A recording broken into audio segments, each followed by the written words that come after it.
الحمد لله الذي من على عباده بمواسم الخيرات ليغفر لهم الذنوب ويكفر عنهم السيئات ويضاعف لهم الأجور ويرفع الدرجات، ونشهد أن لا إله إلا الله وحده لا شريك له رب البريات وواسع العطايا وجزيل الهبات، ونشهد أن سيدنا ونبينا محمدا عبد الله ورسوله المبعوث بكريم السجايا وشريف الصفات، صلى الله وسلم وبارك عليه وعلى آله وأصحابه والتابعين ومن تبعهم بإحسان ما دامت الأرض والسماوات وسلم تسليما كثيرا.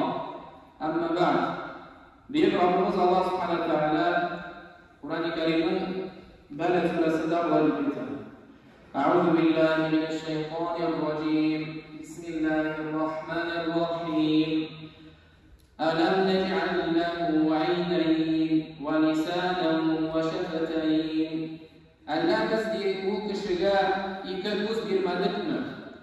Hamanlık elle ve iki birinde kılmadık mı? Başka surede Ar-Rahman suresinde Allah Teala Ar-Rahman, Allah Teala di rahimli, Allama Al-Quran, bu di Allah Teala Muhammed sallallahu aleyhi ve sellem'le Kur'an'ı öğretti. Halakal insan hamdi kişide var etti, halık kıldı di. Allamahul beyan, hamul kişiga risilevni, ham oku yazını, ham anlav Allah'ını deyip öğretti. Kişilerden birimden nimetlerinin birisi o til silav nimeti. Til kişiler bir gerekli ham şu vakitte kurkınış arızalarının birisi. Eğer kişi tilin saklasa, anı dürüst itip kullansa, elege ağza, anı izgilikle bitirir. Lakin kişi tilge hücab olmasa, elege til, elege ağza, bize Allah hücab olar, ham şuşu til hücasından yesinden bir zor burşu var, meşakkatler alıp gelirge mümkün. Yalgan boktan gaybet söz yürüdük gibi zor günahlarga sebep olurga mümkün. Şuna da tennin var ağzaları da tilden korkup duralar. İmam Ahmed ve İmam Tirmizi şunday hadisde rivayet ederler. Allah'ın elçisi sallallahu aleyhi ve sellem aytdı. Adam babası iltenge girişse, iltemle dursa tennin var ağzaları da tilni şirkelerge tutunalar. Allah'tan korkup biz bir sima beğengenmiz. Eğer sen doğru yoldan varsan, biz de varırız deyip. Eğer sen kaybolsan, biz de kaybolabız deyipti sallallahu aleyhi ve sellem. Til özünün tabiatı bilen bir başında armay. Hem devletine 24 sene davamında hizmet ettirge hazır. Lakin şunu unutmazsa kerak. Tilden çıkan her sözde armay kalmay, yazıp varışı ferişte var. Allah subhanahu wa ta'ala bunun Kur'an'da Kaf suresinde böyle deyip مَا يَلْفِظُ مِنْ قَوْلٍ إِلَّا لَدَيْهِ رَقِيبٌ عَتِيدٌ. Söylenen değil her bir sözünü kütüp oturuşu ferişte var değil. Yani söylenen her bir sözümüzde yazıp varışı ferişte var değil. Ağız içindeki sözge kişi hücab olsa, ağızdan çıkan sözü özü kişiye hücab olar. Şundan da ağızdan çıkası sözünü hücab ola alsan, sözge hücab ola alsan, telesen çıkarasın, telesen çıkarmıyorsun. Ama ağzından çıkıp çıkan sözüne işitkine telesenle hücab olup olmaz. O senin bilen idare eder, ya ki seni güderde, ya ki kilisinin içerisinde yurttaşılar. Peygamber sallallahu aleyhi ve sellem bunun turunda böyle bektir. İmam Bukhari'de bu hadis rivayet edilir. Qayşak kişi uyulamışa kadar Allah rafik olan sözler aytırgan mümkün. Şu sözler için Allah Teala onu derecelerge götürer. Hem birisi şadi, qayşak kişi uyulamışa kadar Allah'ın aşığın getirişi sözler aytırgan mümkün. Hem şu sözler sebeple kişi bilmese cehennemge düşerdi. Şu anda halkta da aytır sözlerin görüşten bulsa da deşmi kavun altın bulur deyip aytırır. Qaybıravlar, til bilen kılıngan yaman amellerde zor günah görmeyler. Ama köpler kıyamet gününde şu tilleri sebeple cehennem otuna girirler. Hamının hakkında Peygamber sallallahu aleyhi ve sellem olayını aytdı. Sevgili Peygamberimiz sallallahu aleyhi ve sellem Muaz ibn Cebel sahabesine nasihatlar bergandan so'ng, vasiyatlar bergandan so'ng, vasiyatni yumg'oqlab qo'yib aytdi Allohninchisi. Ya Muhammed, senga shu so'zlarning eng muhimini aytdimmi dedi. Muaz radhiyallohu anhu albatta ya Allohning payg'ambari. Payg'ambar sallallohu alayhi vasallam qo'li bilan tilini ko'rsatdi ham aytdi. Na shu narsani qildi. Muaz radhiyallohu anhu ya Allohning payg'ambari, bizning siylagan so'zlarimiz shunday javobga tortilganmi deb g'ajablanib qo'ydi. Payg'ambar alayhisalom ey Muaz shularni yuz tuban halda o'tgan. Na shu tillarni siylagan so'zlari uchun oxirlar deb javob berdi. Har iman iyasi iman keltirgan banda o'zining aytashak so'zlarini o'lchov boshqa o'tkarga tegish. Agar aytasi so'zlari xayrli bo'lsa aytsin, endi xayrsiz bo'lsa qilsin, topilsin. Hamının bunda Peygamber Aleyhisselam aytdi. "Men kana yu'minu billahi wal yawmil akhir falyaqul khayran aw liyasmut." Kimki Alloh taolaga ham qiyomat kunida iymon keltirdi, shu kishi yoki xayrli so'zlar so'ylasin, yoki tegishmasin deydi. Bu qoidani o'zimizga olib kelamiz. So'zimni aytib oldimdan перед тем, как что-то сказать, нужно подумать. В моих словах есть какая-то польза для меня, для моей религии, для моей жизни или же нет? Если нет, то эти слова нужно оставить. Qizg'anishga qarshi ko'p kishilar nashishga berilgan til ne'matini durust qo'llanmaylar.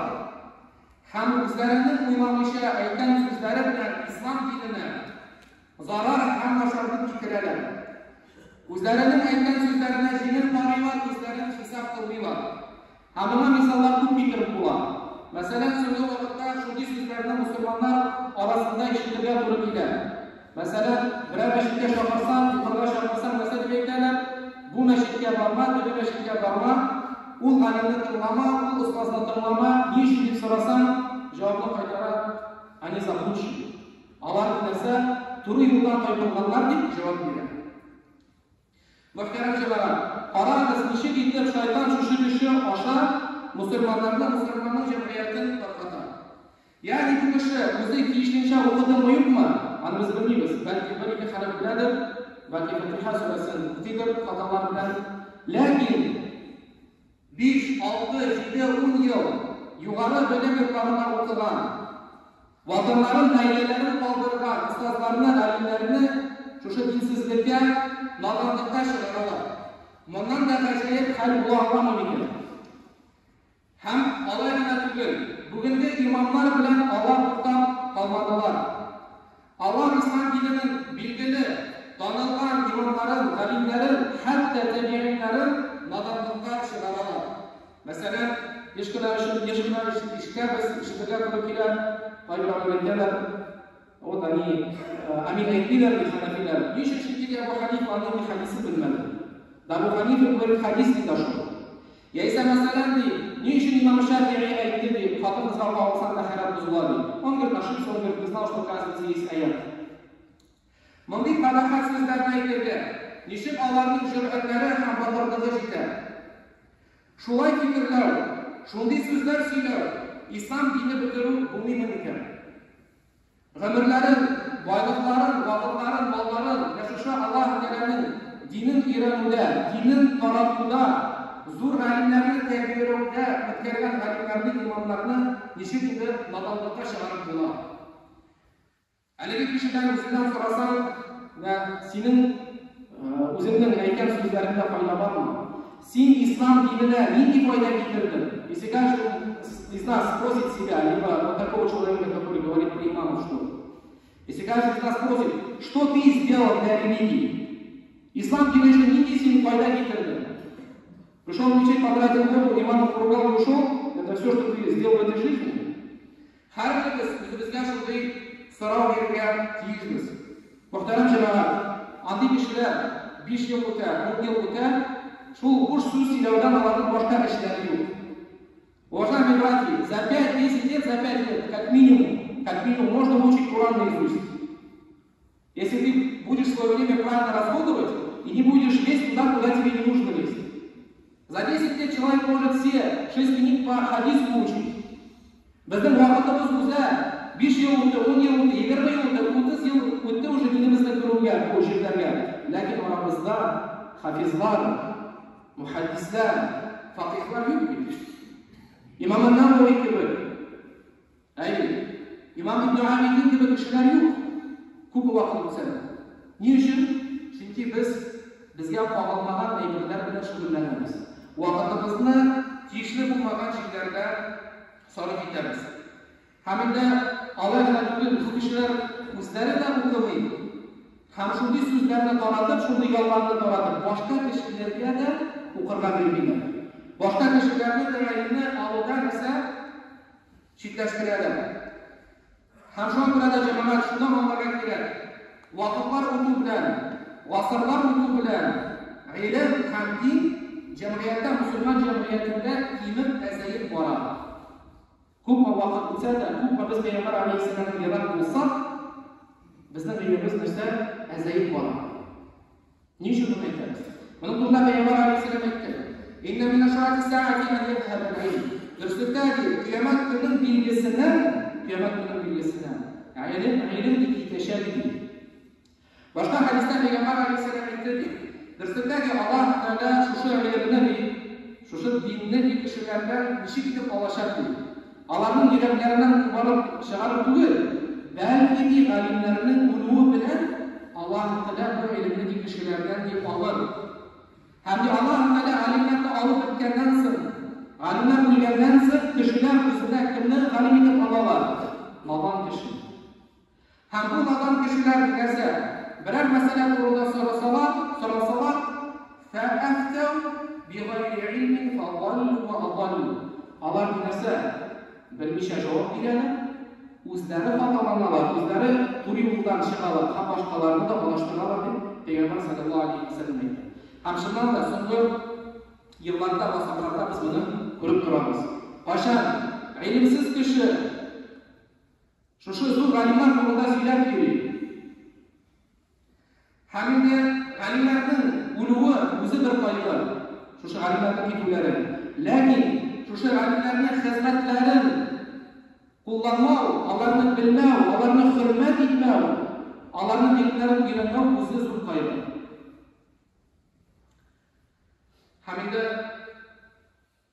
shuni bilib keladi. Hozirgi asrlar, hozirgi vaqtlar ham hozirgi kundagi bo'lgan alimlar ilgari bo'lgan vaqtlar, ilgari bo'lgan alimlardan, ilgari vaqtlardan bir nechta xayrlar bo'la olmaydi. Ilgari alimlar, imomlar bugun nima alim bo'lsa da ondan 100 ga minglab topqir xayrlar. Nechun buni aytamiz? Chunki bizning yoshlar orasida, shogirdlar orasida, boshqa yoshlarga qarasam, ularning shunday fikrlar. Ular o'ylaydilar, islom dini shu shohda kelib chiqdi deb. То есть многие молодежь сегодня думают, что ислам появился в Черногории. Ислам dinining 1400 yillik tarixni yutib chiqaradi. Andaqa bo'lgan imomlarni, alimlarni yutib chiqaradi, ham o'zlarining tarbiya bo'ladi. Bu o'zi bir zo'r nodonlik. Shu orqali islom dinining bor tarixi, islom dinining bor alimlari, islom dinining bor qoidalari, ilm talab etilayotgan ekan. Din to'g'risida biror narsa aytilgan ekan, hukm berilgan ekan, uning bor o'z spetsialistlari, o'z alimlari, o'z qoidalari. Hamsin agar buni bo'lsa, bil, qiyomat kunida Alloh qarshida javob bersin. Hamda bir nechta islom dinida shu alimlarning, shu imomlarning darajasini ko'rsatilishi. Misol uchun bizning imomimizni rahimahulloh taala Imom Abu Hanifa misol deb keltirsak, uning o'rnida bir nechta so'z aytsak, Imom Abu Hanifa qachon tug'di? 80-yilda tug'di, ham 100-yilda vafot bo'ldi hijriy bo'yicha. Ya'ni Imom Abu Hanifa Payg'ambar alayhissalom o'lgandan so'ng 70 yildan so'ng tug'di. Представьте себе, Абу Ханифа родился после смерти Пророка саллаллаху алейхи вассалам через 70 лет. Bundan so'rab bo'ladi. Kim sunnatni yaxshiroq biladi? Bugun 1300 yildan so'ng, 400 yildan so'ng tug'ilgan alimmi? Yoki Payg'ambar alayhissalomga yoqib bo'lgan alimlar sunnatni yaxshiroq biladi? Albatta javob ma'lum bo'ladi. Hamda masalan, misol kelib ko'ring. Abu Hanifa kimdan o'qidi? Kimdan ilmni oldi? Nechunki Payg'ambar shu o'ylaydi. Abu Hanifaning aytgan so'zlari Abu Fiqh u o'zi o'ylab chiqargan aytib o'tdi. Yo'q, Imom Abu Hammad ibn Abi Sulaiman. Hammad buqada Ibrahim an-Nakhai'da. Ibrahim an-Nakhai buqada ilm nimada? Al-Qama buqada kimda? Alida ham Ibn Mas'udda. Shulay deb Payg'ambar alayhissalom, shulay deb Alloh butun ustiga Ali ham Ibn Mas'ud, Abdullah ibn Mas'ud Payg'ambar alayhissalomda o'qidi.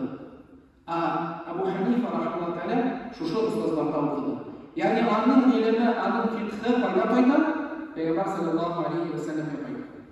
Hamida masalan misol keltirib, ba'zi kishilar aytadilar Abu Hanifa degan uzun dilobshalardan deydilar ham boshqa aytadilar. Abu Hanifa rahimahulloh taala aytdi: "Idza qultu qawlan yukhalifu kitaballoh wa khabara rasul fatruku qawli." Agar men Abu Hanifa aytadi, biror so'z aytsamki ham bu so'zki kitobga qarshi kelsa, esa Payg'ambar alayhissalomning sunnatiga qarshi kelsa, mening so'zimni qoldirasiz. Ular qararasiz. Nega so'zlarni Imom Abu Hanifa aytadi? Allah bizdan tanlagan qo'rqa edilar. Dinda dalilga qo'yilmish biror bir so'z aytilgan. İmamlar bundan qo'rqa edilar. Shunga ko'ra ularni imom deb ataydilar. Masalan, Abu Hanifaning o'quvuna kelsa, Abu Hanifa rahimahulloh taala Imom Muhammadda 18 yil davomida o'qidi. Imom Muhammad o'qishi Abu Hanifa rahimahulloh taala onda o'qidi. Har o'zimizga savol bering. Bizning qaysimiz 5 yil bo'lsa-da, 5 yil bo'lsa-da o'qiy oladi, ilm talab eta oladi. Mana bundan olamiz 18 yil ilm talab etadi. Albatta. Hamida bir necha so'z aytib ketasinkilar, mana Abu Hanifa vaqtida yashagan kishilar, g'alimlar onun to'g'rida ikki so'z aytganlar. Masalan, Yahya ibn Sa'id al-Qattan ismli kishi. Bu kishi o'z vaqtida ana aqidlar Amirul Mu'minin fil hadis. Hadisda eng zo'r bo'lgan g'alim o'z vaqtida. U narsani aytdi. Biz Alloh qarshida yolg'on siylamaymiz. Ma sami'na ahsana ma ra'iya bi Hanifa. Abu Hanifaning ilmidan, fikridan da yaxshiroq so'z eshitganimiz bo'lmadi. Bu hadis alimiydi. Muhaddis edi. Bugungi muhaddislarga qarab tashakkur. Hamida masalan Ali ibn Asim shunday aytdi. Agar Abu Hanifaning ilmini bir o'shaga qo'ysa, har butun aniq vaqtidagi bo'lgan alimlarning ilmini ikkinchi o'shaga qo'ysaki, Abu Hanifaning ilmini narsa avvalroq bo'ladi deb aytdi. Masalan, Ahmad ismli imom, shulay hadis alimlarning bir zo'r imomi. Ahmaddan bir masala turida so'radilar. Ham Ahmad masala aytdi. Bu masalaga javob bera oladigan kimdi? An-Nu'man, ya'ni Abu Hanifa. Nechta chunki men o'ylayman, Muhammadiy ilmda barakat berildi deb aytdi Abu Hanifa to'g'ri. Hamida Ibn Mubarak to'g'rida masala aytdi. Ibn Mubarak tabi'iy sahobalarning ko'rgan kishi. U aytdi, masalan, Abu Hanifa afqarun nas. Abu Hanifa kishilarning indi ilmli bo'lgan kishisi deb o'z vaqtida. Ha masalan Imom Shafi'i va qarasak, Imom Shafi'i boshqa masala qilmaslik imomi, shu Abu Hanifaning o'quvchilarining o'quvchisi. Imom Shafi'i nasari aytdi, durslikdagi butun kishilarda Abu Hanifaga kelsa, fiqhda kelishdi, ana shunday narsa lug'atlarga kelishdi. Bu imomlarning zo'r alimlarning bir-birisi to'g'ri so'zlagan so'zlar. Bu zo'r alimlar o'tiga alabaydan o'rnab chiqqan kishilar bugun o'zlari zo'r imomlar. Hamma Abu Hanifa to'g'risida shunday so'zlar aytganlar. So'ngan 1400 yildan so'ng Shauliyga tegsa, anda YouTube'da chiqqan kishi ham Alloh to'g'risida shunday boshqa so'zlar so'zlaydi. Biz bu kishilar o'zidan so'rasak, sening to'g'rida bir narsa, bir g'alib kishilar so'zlaydimi, yo'qmi? Hansroqlarda masalan doim bir misol. Hanafi mazhabida bo'lgan bir g'alib Imom As-Saraqsi, Shaykh As-Saraqsi, zo'r g'alib Hanafilarda. Ana misol keltirsak, u ana nimaga yo'qlar zindonda. Shunda zindonda o'tirganda dars beradi. Davom qilgan hadisi deyapti. Necha yil o'tirdi? 15 yil davomida o'tirdi zindonda. Bu vaqtda ustoz o'tirib turadilar, shogirdlari ham uning aytgan so'zlari darslarini yozib borgan edilar. Ustalar yetishib bitmasi kelib qoldi. 15 yildan so'ng yo'qimcha bu kitob 30 tomlik kitob chiqdi. 30 tomlik kitob. Этот ученый писал эту книгу, у него не было гугла, у него не было книг, он все на память рассказывал. Что это государство, скупалинар, шиманда, нишеваларда, алим папийлер. Çünkü onların ilimi, şim ilmiydi. Amalar bunu gündeki kişiye kararında şu ilimlerine yiyeneydiler. Hamda şu anda arkadaşlarım, tarihini bilirmek gerek, o'z tariximizni bilirmek gerek. Ni ishlar biz shunday darajaga tushdik, nodonlikqa tushdik, chunki biz o'qimaymiz. Tariximizni o'rganmaymiz, madrasalarimizga kelmaymiz, masjidlarimizga kelmaymiz. Hali aytib turamiz, там заученники туда. Не сами учимся, и другие не даем учиться. Hamda Payg'ambar alayhisalom aytdi, bizdan tug'ildi shu kishi kim deydi, zo'rlarni deydi, zo'rlamaydi. Hamdi baligiylarga qarata, sahobalarga qarata marhamatli bo'lmasa, hamdi bizning g'aliblarimizning ifoqini bilmagan kishi bizdan tug'ildi. Поэтому тот человек, который против ученых ислама что-то говорит, пускай знает, что Пророк саллаллаху алейхи ва саллям от него отрекся. Hamda qardoshlarım, shunday o'zimizga qoida olmak kerak. Ilmni ko'pmi ulug'lansa, ko'p daraja yetsak, shu qadar Alloh taolo bizga shu ilmni beradi. Agar biz ilmni ana daraja yetmasak, ana hurmat etmasak, ilm egalarini hurmat etmasak, Alloh taolo bizga bu ilmni bermas. Ham biz uni ko'rmamizda, ham shu turada yillarda shuni turamiz. Hamazatda Alloh taoloning so'zlari tinglasin kela, Alloh taolo aytadi: "A'udhu billahi minash shaytonir rojim. Bismillahir rohmanir rohim. Wa qul li ibadi yaqulu allati hiya ahsan. Inna ash-shaytana yanza'u baynahum. Inna ash-shaytana kana lil-insani 'aduwwan mubina."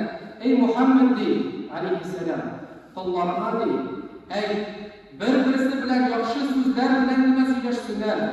Chunki shayton ularning orasida ixtilof va nizaqni sodirga yuradi. Bu shaytonning ishi. Musulmonlar orasida nizaq solib, bu shaytonning ishi. Albatta shayton kishilarga qarshi dushman bo'ladi. Hamda muhtaram jamoalar, shu izgi oylarda ko'proq izgiliklar qilib, shu tilimizni azrak kelgan bo'lsa-da, qiyirga o'rgansa yaxshi bo'ladi. Chunki Ramazon oyi o'zida madrasa. Agar sen Ramazon oyida tilni qiyirga o'rgansang, inshaalloh kelishga bu yengil bo'ladi. Hamda turda Payg'ambar alayhisalom aytdi, kimki yolg'on so'zlaydi, ham adabsizligini qoldirmay, Allohga uning rizqini ham ishimligini qoldirishga ehtiyoj yo'q. Ikkinchi bir hadisda Payg'ambar sallallohu alayhi vasallam aytdi, "Urazadi kishini o'tdan saqlovchi deb qolgandi. Hamda agar u qolgandi g'aybat tishmasagina." Shuna ko'ra shu urazlarimizni qolganimizni shu g'aybat bilan tishmasagina, o'zmasagina, hamda Alloh taolomizga dinimizni durust etib anglovni, hamda shu bizga oila ibodatlar qilib, Qur'oni Karimni o'qib, tilimizni tiyib, Allah تعالى مرحمتنا رحمتنا يرجى نصيب سعيد. وأقول قولي هذا واستغفر الله لي ولكم ولسائر جماعة المسلمين إنه غفور رحيم.